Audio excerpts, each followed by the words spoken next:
오늘 첫 소식입니다.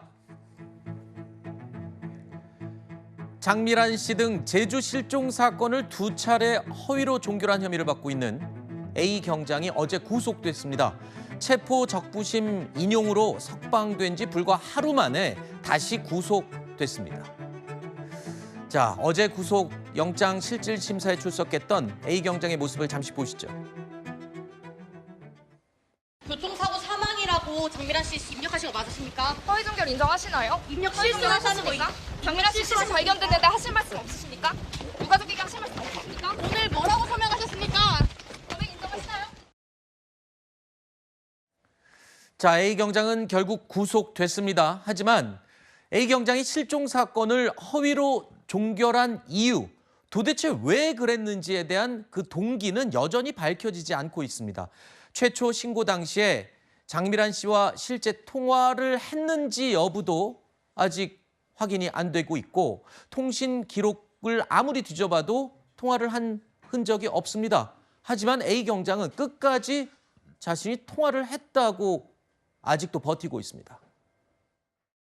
제가 전화를 하니까 실종팀이라고 하면서 장미란 씨랑 통화됐다. 그런데 장미란 씨가 본인은 잘 있고 신고자한테는 이제 자기 위치를 알려주지 마라라고. A 경장은 아직까지도 본인이 장미란 씨와 통화를 했다고 주장을 하고 있는 것으로 알려지고 있습니다. 자, 그리고 남자친구에게도 아까 들으신 것처럼 통화를 했고 남자친구에게 알리지 말라는 이야기를 했다라고 전달까지 했는데 이 부분도 본인의 주장과 앞뒤가 안 맞는 정황이 또 확인됐습니다. 바로 장 씨와 통화가 됐다고 설명을 해놓고 A 경장은요, 경찰의 전산망에는 실종을 해제하게 된 사유를 교통사고로 사망했기 때문에 실종 신고를 해제한다라고 입력을 했던 겁니다. 확인이 됐습니다.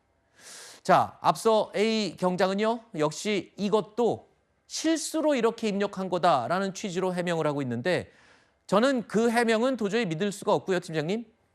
도대체 뭘 믿고 저렇게 끝까지 버티는 걸까요? 그렇습니다. 그 제주 서부서의 A 경장 같은 경우에 실제적으로 장미란 씨의 실종 신고를 받았는데 2시간 반 만에 그 신고한 사람한테 뭐라고 했냐면 통화를 했다고 했습니다. 그런데 여기 중요한 거는 통화를 했다고 그러면 요즘 같은 경우는 통화 내역을 녹취를 합니다. 담당자가. 네네네. 아니면 영상 통화를 해서 그 기록을 남겨놓던지 그렇게 한 다음에 그걸 혹시라도 또 나중에 문제가 될까 봐서 기록에 남겨야 되는데 아마 그런 사실이 없던 거로 알려지고 있고요. 본인 입장에서 볼 때는 또 그 기록을 막 보고 그 시스템에다가 올릴 때에 요거를 통화해서 대면해서 종결했다고 그러면 기록에 남습니다. 하지만 사망으로 해서 입력하게 하면 그 기록이 삭제가 돼버려요. 네네네. 다른 서에서는 볼 수가 없다. 본인이 볼 수는 있겠지만 다른 서 못 보기 때문에 아예 그 신고된 사항을 없애려고 허위로 사망했다고 기록한 것이다 라고 볼 수 있는 것이죠. 자, 왜 허위로 입력을 했는지 경찰 관계자들도 도저히 이해할 수가 없고 납득할 수가 없다라고 지금 하는 상황인데 뭐 끝까지 버티는 건가요? 뭐 방법이 없다 보니까? 왜 저럴까요? 뭐 어떤 심리일까요? 지금 상황에서 볼 때는 전화 통화한 사실도 없고 본인은 실수로 입력을 했다고 하는데 그 사이트에 입력할 때 실수가 되질 않습니다. 어허. 체킹을 하고 본인이 기록을 거기에 사유를 써야 돼요. 네. 교통사고 사망 써야 되는데 본인이 썼는데 또 그 신고자한테는 전화 통화를 했다고 거짓말을 했기 때문에 앞뒤가 안 맞지 않습니까? 네네. 그런데 이거는 어차피 저 A 경장 같은 경우는 재판에 넘어가게 돼 있습니다. 네. 그러다 보면 재판 과정에서 자백을 한 거하고 안 한 거하고 좀 차이가 있거든요. 그러니까 괘씸죄로 지금 더 자백을 안 하고 끝까지 버티는 거죠. 네. 그러니까 물론 판사 입장에서 볼 때는 반성도 안 하고 그렇기 때문에 더 형량이 강해질 수는 있지만 본인 입장에서는 최대한 내가 이 잘못을 시인 안 하고 버티자. 자백을 하지 말자. 어허. 그런 작전으로 가는 기분이 들고 있습니다. 어허. 실종 사건을 접수받은 것도 김 경장이고요. 스스로 거짓 사유를 적어서 종결해버린 것도 A 경장입니다. 이 과정을 들여다보면 사실상 담당 경찰관 한 명의 판단에 따라서 모두가 이루어지는 겁니다. 결론까지요. 자, 이를 걸러낼 검증 절차 또는 시스템의 허점이라고 표현해도 될까요? 아니면 시스템이 완벽할 수는 없지만 이거를 악용한 A 경장 뭐 두 가지 사유가 될 수 있습니다만 팀장님이 실제로 경찰에 몸을 담아 보셨으니까 그 시스템 악용하자면은 악용할 수 있는 그런 구멍이 있는 셈이잖아요.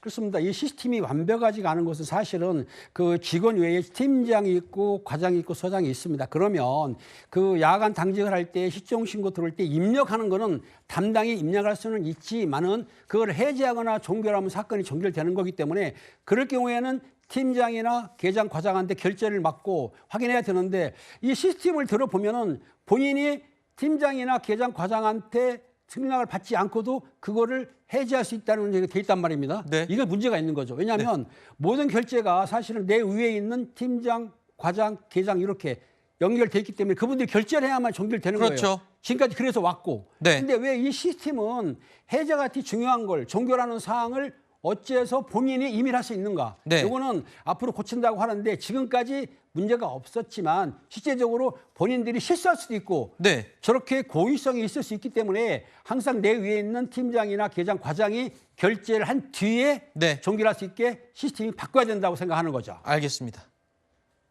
뭐 상황에 따라서 다르긴 합니다만 시스템이 완벽할 수는 없으니 이거를 사용하는 사람들이 제대로 사용을 해야 된다라고 할 수도 있고요. 사람이 완벽하지 못하니까 완벽함을 시스템이 보충을 해야 되는 경우도 있습니다. 하지만 이번에는 누가 봐도 시스템에 명백하게 구멍이 뚫려 있다는 것은 인정하는 상황입니다. 이번 허위 종결 사건을 두고 최근에 여권에서 이 시스템의 문제를 지적하기보다 경찰 개인의 일탈이라는 취지의 발언을 해서 논란이 되기도 했죠. 개인의 일탈일 수도 있는 이 사건 하나가 온통 전국적인 뉴스가 되고 정권의 부담이 되고 이렇게 되는 현상, 이걸 그대로 계속 방치를 해야 되는가? A 경장의 어처구니 없는 저 행동이 가장 큰 원인이기도 하겠지만 경찰의 이 실종 관리 시스템에 구멍이 뚫려 있다는 것은 만인이 인정을 하고 있습니다. 근데 저 여당 의원의 경우에는 지금 정권의 부담을 더 우려하는 것 같은 그런 느낌을 지울 수가 없습니다. 지금 정치인이 온 국민이 바라보고 있는 상황에서 정권의 부담이 되는 일이라는 표현을 쓸 수가 있을까요? 저는 이게 굉장히 정말 어처구니 없다 이런 생각을 합니다.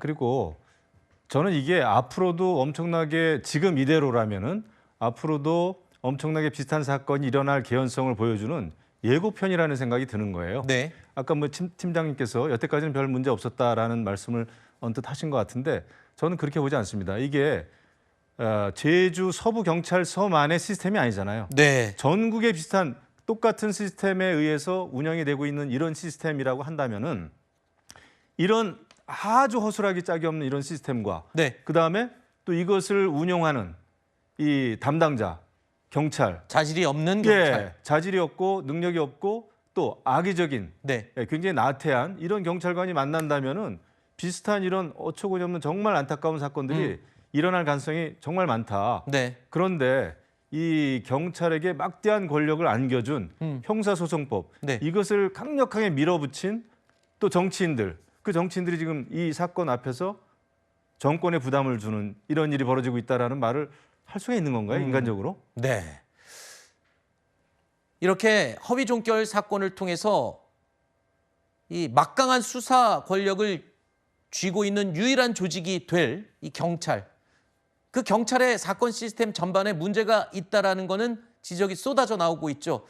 이런 사실 또 지적이 나왔습니다. 최초의 실종 신고 당시에 112 녹음 파일이 보관 기간이 지나서 삭제된 상태라는 겁니다. 또 장미란 씨의 경우 실종 직후 30일 지난 지점까지만 CCTV가 녹화되어 있고 지금은 석 달이 넘었죠. 이미 다 당시 모습은 지워져 있는 상태입니다. 자, 그러면 이것도 또한 경찰의 이 범죄 방지 시스템 또는 수사에 대한 기본 시스템으로 좀 용량을 늘리거나 좀 좀 보존 기간을 늘려야 되는 거 아닌가요?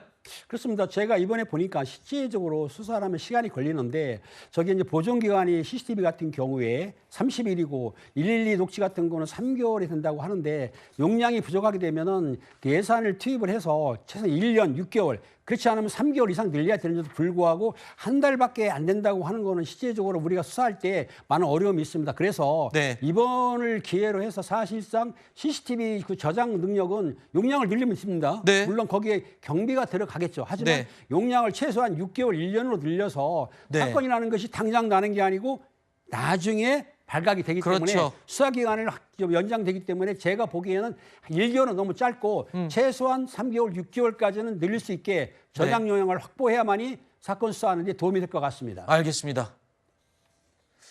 이 국민들의 불안을 잠재우고 또 국민들의 피해를 막기 위해서 돈이 문제겠습니까? 그리고 말씀하신 것처럼 이 사건이라는 게 강력 사건이라는 게 한 달 이내에 밝혀지기로 뭐 정해진 건 없지 않습니까? 몇 개월이 지나서 몇 년이 지나서도 드러날 수 있는 게 강력 사건인데 말입니다.